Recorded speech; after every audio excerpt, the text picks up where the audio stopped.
I've come here after a long time, but I waited a full 2 weeks to come here. Elkin is currently away, giving his report, so he won't be watching over me. That's why this is the perfect time for me to come here.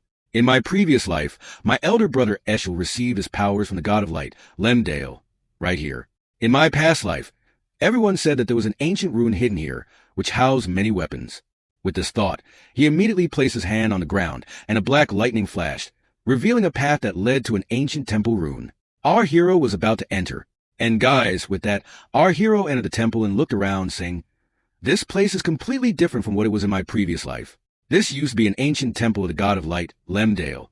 But 300 years ago, due to the demon war, all the history here was erased, wiped out. Who would have thought that this place would be right behind my castle? And look, here is the temple's owner, Lemdale, the god of light. Guys, we are shown a short glimpse of the god of light, Lemdale.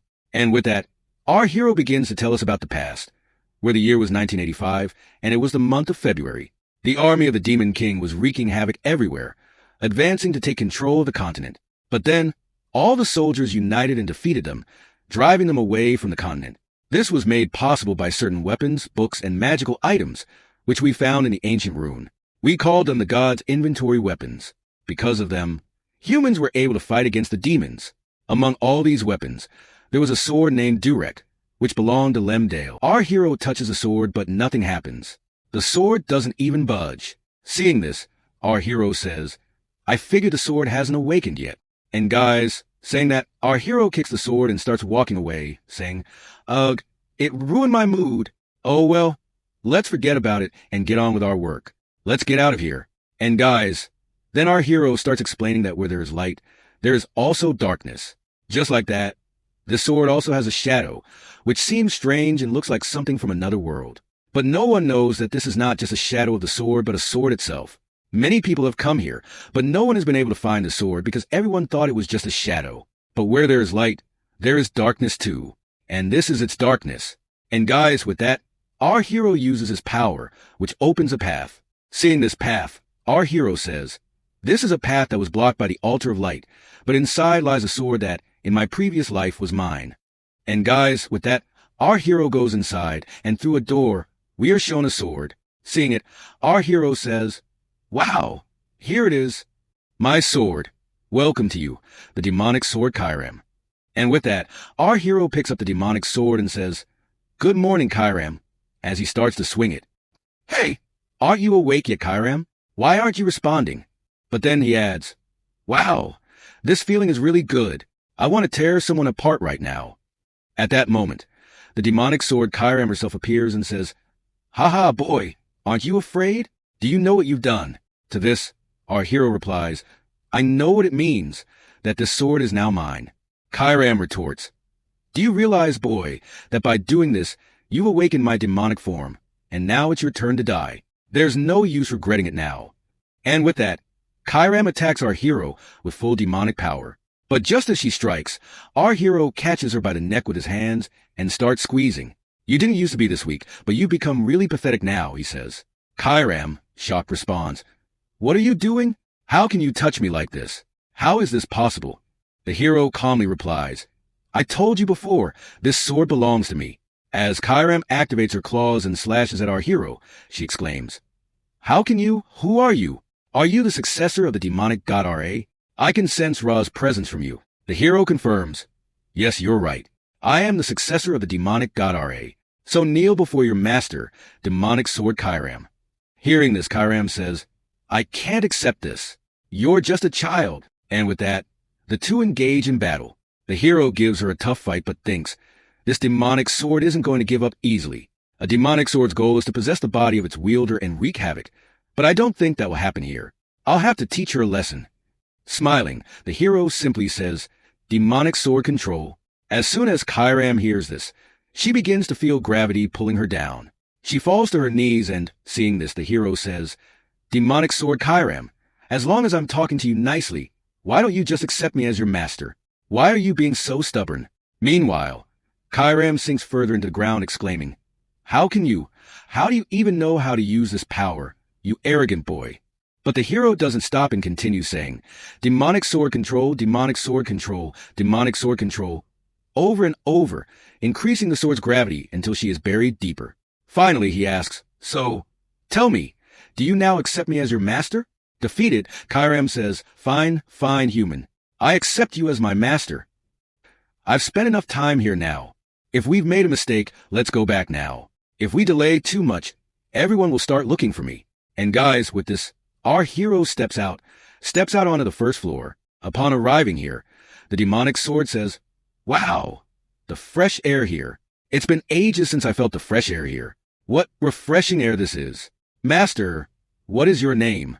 To this, our hero says, "My name is Convert." Hearing this, the demonic sword immediately says, "Convert, have you really been chosen by the demonic goddess?" To this, our hero replies, "Yes, she chose me, even in my previous life." Hearing this, the demonic sword says, What are you saying? How is that possible in your previous life?" To this, our hero responds, "I died once and was brought back to life." The demonic sword says, "Is that so?" And with that, the demonic sword says again, "Oh dear, she's still asleep." Then, we are shown the holy sword in front, and our hero says, "It will take another 20 years for her to wake up." To this, the demonic sword says, "You're talking as if you know the future." But just then, our hero quickly slices the handle of the holy sword with his sword. Seeing this, the demonic sword says, "What the hell are you doing with a holy sword?" Our hero, holding the handle of the holy sword in his hand with a dangerous expression on his face, says, "You know, I'm thinking the future will be far more interesting if I keep this handle with me." And with that, the scene shifts and we are shown a morning scene. Our hero is sitting inside a horse carriage, heading for his test after a month. As he gets down from the carriage, he thinks, "Finally, the day has come when I will take my final test. Time flies so fast." With this thought, our hero greets his father, and seeing this, his father says, "My son, Convert, I'm giving you a final chance. If you still feel you're not ready to enter the battleground, you can step back. I won't mind." To this, our hero says, "Father, don't worry. My heart is set on the battlefield. I'm not going anywhere." Hearing this, his father says, "Open it," and the knight immediately brings out a summoning scroll. Seeing this, our hero thinks, "This is a summoning scroll. Are they going to bring a demonic beast here?" And with that, the knight immediately begins summoning the demonic beast with his summoning scroll. As soon as the summoning completes, a hellhound, a fire hellhound, appears instantly. Seeing this, our hero is a little shocked and thinks, "This is a hellhound. Did my father really bring a hellhound here from Limia Valley for my test? Bringing a hellhound must have been extremely difficult for my father." But on the other side, the knights are already holding their swords, ready to act if anything goes wrong and to save our hero. Seeing this, then the Duke says, "My son, from now on, whatever you do, you will be responsible for it. So, show us how strong you are and defeat this beast and prove us all wrong." But on the other side, the SL Knight is thinking about his past as he looks at our hero, where our hero was asking the SL Knight, "Can you fight me? Can you duel with me?" To this, the SL Knight asks, "Do you want to fight me, Ian?" Ian replies, "There are only 3 days left until my father's test, so I am just practicing around here with my sword. Here I keep going around in circles. I need real training. I need real training right now, Mr. Sir. Please help me." To this, the knight says, "But young master, you are very young, and for your age, you should be fighting and dueling with boys of your own age, like Crane. Go fight him." Our hero replies, "But, knight, whenever I go to fight Crane, he gets scared of me and starts running away." Hearing this, the knight thinks, "Oh dear, what a problem." And with that thought, the knight says, "All right, fine. I will duel with you, but I have one condition. I will not unleash my sword from its sheath, and I will only defend." Hearing this, our hero says, "Thanks, Elkin Knight, but I have one more request. Whatever happens between us, please don't tell my father about it." Hearing this, Elkin Knight gets very confused.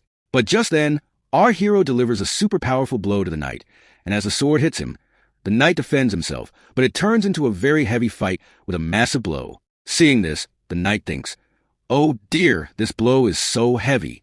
Did a 10-year-old child really make this attack? I can't believe it." On the other hand, our hero keeps attacking the knight continuously. Seeing this, the knight thinks, "Oh dear, this boy is very fast. He's moving so quickly." But then suddenly, our hero disappears and the knight wonders, where did this boy go? Meanwhile, our hero has jumped over the knight and is about to launch a strong attack. However, the knight sees him, and their swords clash again with a thunderous sound. But here, the hero's blow is much harder, and he keeps attacking the knight relentlessly. Then, once again, our hero gathers all his power and delivers another powerful blow to the knight. The knight defends himself, but seeing this, our hero says, "I didn't think I could defeat you, knight, but I still did well. And Elkin, thank you so much for helping me." Elkin Knight responds, "Good job. Young master, you did amazing." And he starts thinking, "I can't believe this 7-year-old boy has grown so quickly, becoming so powerful. If he can show this kind of power in front of me, then young master can definitely complete any trial."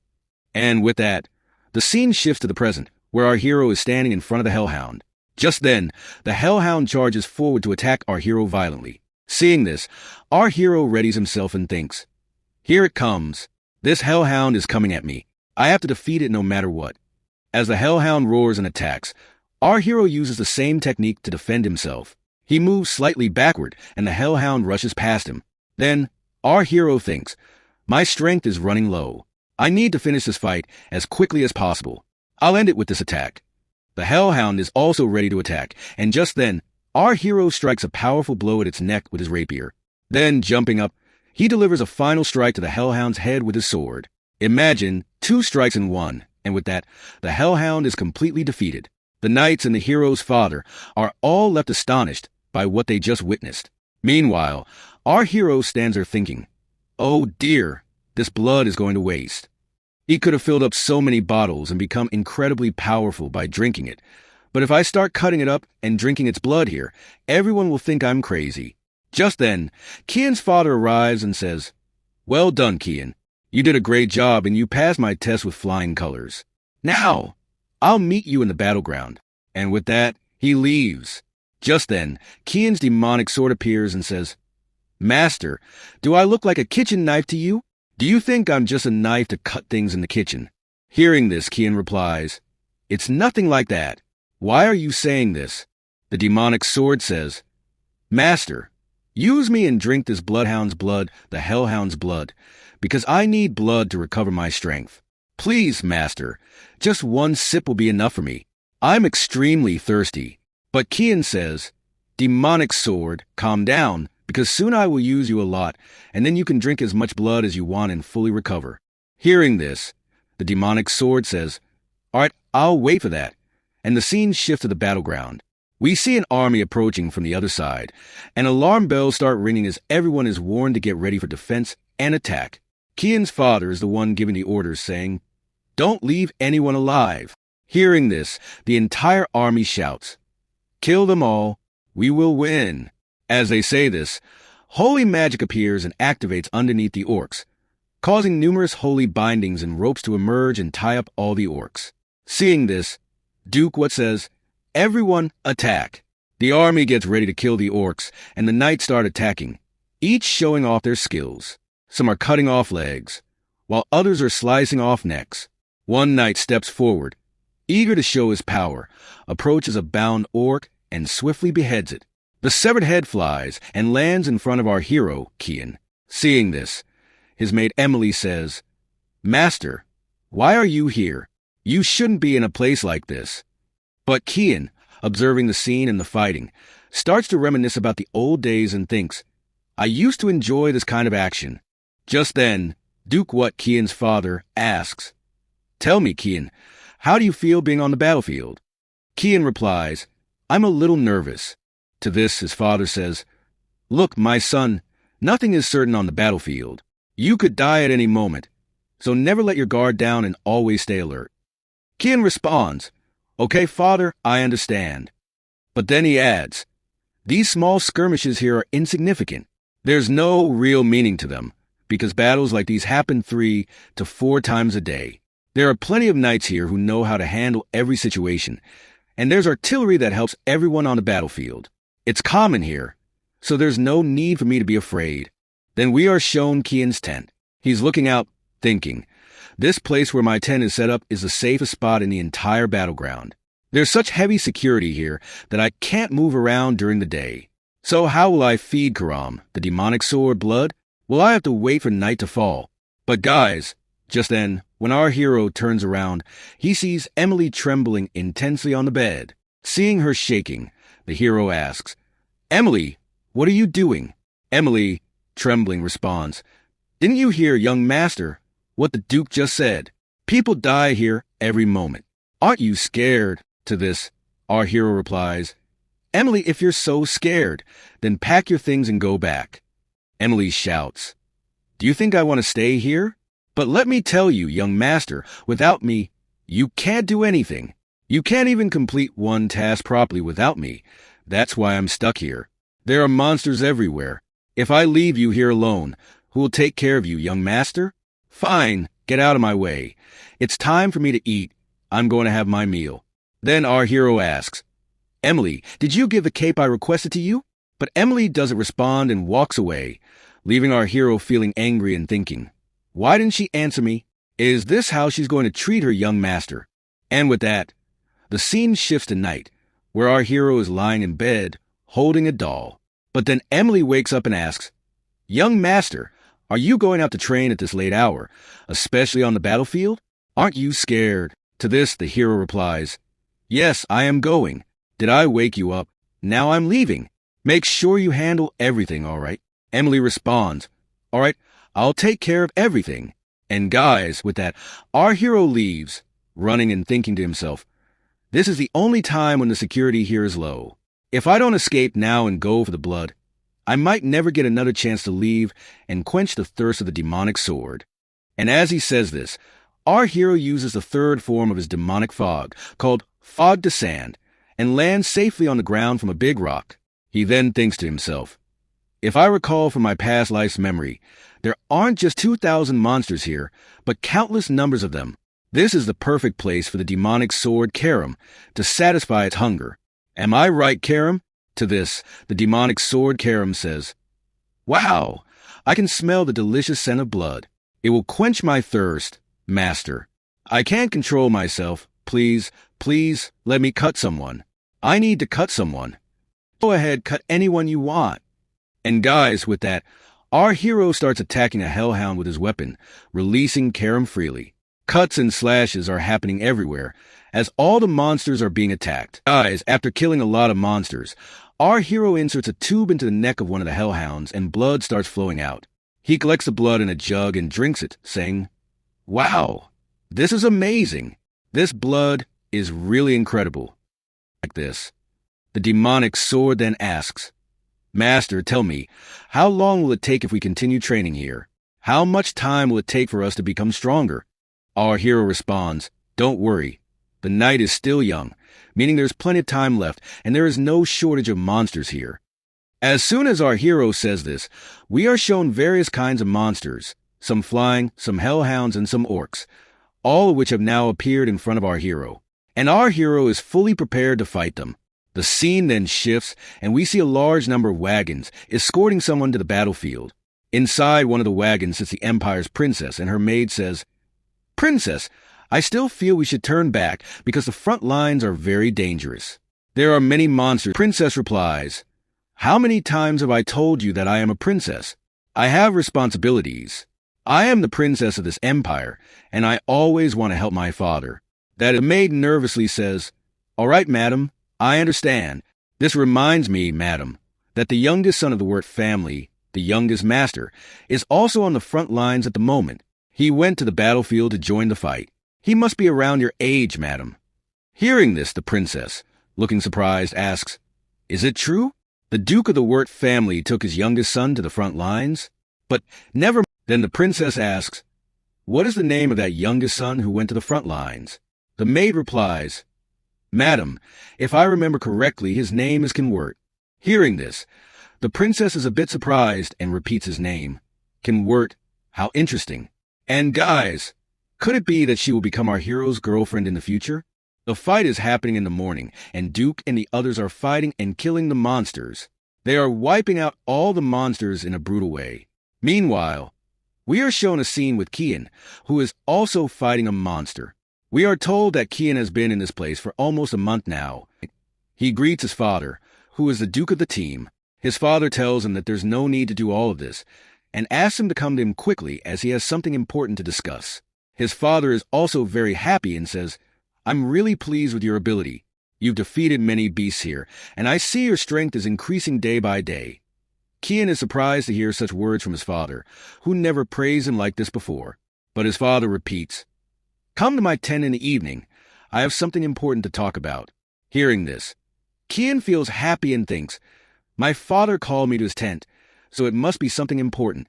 I should go and check what it's about." The scene shifts to nighttime, and it's not shown what conversation took place between Kian and his father. At night, Kian is fighting a monster, which is a highly evolved and strong beast. Even using his godly weapon, Kian can't make much impact on the monster's body, as it keeps healing itself. Kian is amazed at its strength because the monster is even crushing mountains around it. The weapon soul takes control of Sion's body and starts fighting the beast monster. The battle between the two is quite amazing, as Kian, along with his weapon soul, is incredibly powerful, and the monster is killed on the spot. The next scene shows the following day, where some guards arrive to investigate the area. Many demon monsters have been killed, and among them is the special guard of the Duke. They examine the area and wonder who could have killed the monsters. The Duke himself is present and is perplexed as well. He inspects the wounds on one of the demon monsters and begins to suspect that Kian, who is still young, might have done this. However, the Duke doubts that Kian could kill such a high-level beast. The scene shifts to Kian, who begins explaining that when the weapon spirit takes control of his body, he has a great chance of killing any monster because his power doubles. The weapon soul then begins laughing and says that Kian must have been resurrected in his body because of the way he fights. Remembers how easily Kian grabbed her throat when they first met, implying that they may have crossed paths in his previous life. The weapon soul continues to tease Sion, remarking on how expertly he handles the sword as if he had practiced with it for decades. Kian acknowledges that the soul is telling the truth, but wonders why she is bringing up these facts. The soul then laughs and warns him that if he ever finds himself in danger again, she will take full control of his body